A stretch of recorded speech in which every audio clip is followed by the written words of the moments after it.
Stepping out into the world a free man after 30 years on death row for a crime he did not commit. Henry McCullum did not show anger, did not seem bitter. His first message to the cameras: Ain't no anger in my heart. I forgive those people and stuff, right? But, you know, I don't like what they done to me and my brother, because they took 30 years away from me for no reason, but I don't hate them. Hi, son. An emotional reunion with family is just the beginning for this man who has so much to catch up on. Even the simple things, like how to put on a seatbelt. A photojournalist on scene shows him how. You got to pull it over like that, and then you pull it down like that and clip it into the belt buckle there. 50-year-old McCullum and his half-brother, 46-year-old Leon Brown, spent most of their lives in prison. But yesterday, a judge in North Carolina handed them both their freedom. McCullum and Brown, both teenagers in 1983, when arrested for the rape and killing of 11-year-old Sabrina Bowie. But 30 years later, the North Carolina Innocence Inquiry Commission discovers inconsistencies in their confessions, raising the possibility that the two may have been coerced by investigators. They also determined DNA evidence from the crime could not be traced to either of the men. Instead, the commission concludes the evidence on cans and cigarette butts matches the DNA of a convicted rapist and murderer who lived less than 100 yards from where the victim's body was found. Our prayers are out for the Sabrina Bowie family. We're praying for them, and we are so glad this justice was served and the truth finally came forth. We thank God for that, and we're going to go on with our lives. Released from his life sentence, this photo captures Leon Brown's first steps of freedom just outside the prison walls. Their father never gave up hope. We waited years and years. We have kept the faith, waited on God making the move. He made the move, and they're released. 2 men, 3 decades in prison, finally free, and now not looking back. George Howell, CNN, Atlanta. Yo, what up, Knuckles? It's your boy Philko here, reporting kinda live from Budapest, Hungary. About to make a video on what I just showed you guys. Now, right now, I am using my webcam because people were starting to complain that it's boring when we don't get to see you. We're just looking at a picture. You want to see my hairline? There it is. You see it? There it is. It's fucked up. You see it now, right? God damn it. There it is. But anyway, let's get to the video. Kind of serious stuff here. Released from prison after serving 30 years for no reason. I'm going to start off by going through 3 topics that I'm going to just spill off the rest of my mind. First, I'm going to start off with DNA. I know a lot of people out there are not really big fans of science, and you see science as like or some sorts of science as being just a way to try to prove religious people wrong. But let me tell you something. No. Science is dealing with reality in the most realistic way you possibly can. That's really what science is, and I'm not trying to say this to offend anyone. I'm being dead ass. Science is basically the way of dealing with reality at reality's terms. And the best thing about it is most scientists, real scientists, like the vast majority, I'm talking 97% of scientists, always try to prove themselves wrong or find inconsistencies in their own theories or inconsistencies in their own mathematics, whatever. They're always trying to prove themselves wrong because they want to find the right answer. You know, we use science every single day, especially when our lives depend on it. But when it comes to things where our lives don't depend on it, we want to look away from it. You know, a lot of people want to get on DNA and stuff like, when they say DNA it gives humongous evidence to evolution. People don't want to listen to DNA if it's something like that. But yet they listen to DNA if it were to, they would listen to DNA if it is just something like, this is my long lost brother. Oh, cool. All right. I'm comfortable with that. So I believe the DNA in this case. But when it shows evidence for evolution, human evolution and micro and macro evolution, they don't want to hear it. You understand? Then it's too complicated. That's just usually how some people are. So I'd like to thank the efforts of science for getting these 2 brothers freed. I would really like to thank you on that because that's what did it, you know. And to go to the next one, not to shit on your belief, but it's just unbelievable to me how the father can say he was praying and God finally let him free. Dude, your children were in prison for 30 years. for a crime they did not commit. You prayed every day and night. They used DNA to find out they were innocent. Well, a part of it was the DNA that proved they were innocent. And you're still thanking God for it. It's like this one time, this lady was talking about how when I was filming some TV show, I don't give a fuck what it was. I was filming, doing background work. And some lady was talking about how her cousin or nephew, one of the two, got shot in the head and survived. Like, he was just minding his business. Someone tried to take his shit. He didn't want to give it up. He got shot in the head and he survived. He has some brain damage, whatever, but he survived. And I can't believe I said it to this day, but she goes, yeah, he survived. Thanks to the graciousness of the Lord. He survived getting shot in the head. God is great. That's proof that God is great. And I was like, wouldn't it be better wouldn't it be more proof that God is great if he didn't get shot at all? And like, a lot of people got really offended by that. I wasn't trying to be a dick face.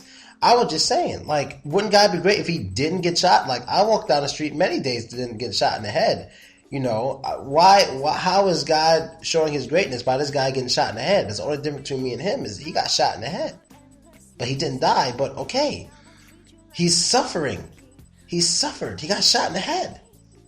You understand? Now, I'm not saying that makes God bad, but I'm saying that's not evidence for making God good. Just try to understand people here. And for a lot of you out there who are like, wow, 30 years in prison, if that were me, I'd come out of prison 30 years, I'd be mad. I'd be ready to do this. I'd be ready to do that. It's not really like that. Let me explain something to you people, something I've noticed. And I've learned this from going to a Russian cat house. I'll explain it to you after I say what I say. Human beings, mentally, we can get accustomed to anything if it doesn't kill us. We all have an amount of time and we just get used to something. We can get used to it. So maybe you don't like eating beans, but you have to eat beans because that's all you have. Maybe you'll eat beans with a nasty face or something for like a week. But after that week, it just be normal because you're just used to it. It won't bother you. Or actually, that's not too great of an example. No, let me give you a better example. Let's say you're a guy and you're a straight guy, but you work in gay porn and you film gay porn. You got to make money. Maybe the first 2 weeks it'll make your stomach turn and your head hurt, whatever, watching it. But I guarantee you, after those 2 weeks, if that's your breaking point, basically, you'll get used to it. It doesn't matter what it is. So basically what I'm saying is same thing with slaves. People always wonder, how can I be slave? Well, the vast majority of slaves got used to it. Not saying they liked it, but they got accustomed to it. It's what they know. If they wake up every day, do the same thing, get whipped, blah, blah, blah, they get accustomed to it. Now, of course, they go through a lot of bad shit every day, and of course, they're sad a lot, but how can they deal with it? They got accustomed to it. The proof of that is not all slaves even tried to run away when they had the opportunity. Even when they had the opportunity, a lot of slaves had to be coaxed, spoke into running away. And in fact, some slaves would even tell on some other slaves when they tried to run away. And that's just instead of just going with them, they would tell the master, so to get all those slaves back to the plantation, and they're still a slave them damn selves. It's just people get used to things. Same thing with women who are dating men who beat the shit out of them. Maybe the first time he hit her, she's like, oh, I can't believe he did that, blah, blah, blah. He did it again, it's like, I can't believe he did it again. Maybe he's just drunk, he does it again, oh, it wasn't that bad. Fourth time, oh, I'm alright. Fifth time, whatever. Sixth time, whatever. Seventh time, whatever. Eighth time, a little too hard. Ninth time, whatever. 10th time, whatever. People can get used to anything. So basically what I'm saying is, when these two guys were in prison, there was a point. Maybe for one guy it was 5 years. Maybe for another guy it was 11 years. There was a point in which their mind just said, all right, this is life. They got used to it. That's why they don't come out kicking and screaming and swinging. I'm suing. A person who goes to prison wrongfully accused for 30 years is going to come out less upset than a person who goes to prison for no reason for 2 weeks. Especially if they both never been to prison before. And why would the person for 2 weeks be more upset? Because the person for 2 weeks didn't get accustomed to that shit. And while he's in there for those 2 weeks, that shit is just completely foreign to him. So when he comes out from a foreign, fucked up, nasty place, he's going to go crazy when he goes free. He's going to want to sue. He's going to want money. He's going to lose his fucking mind because that's not his life.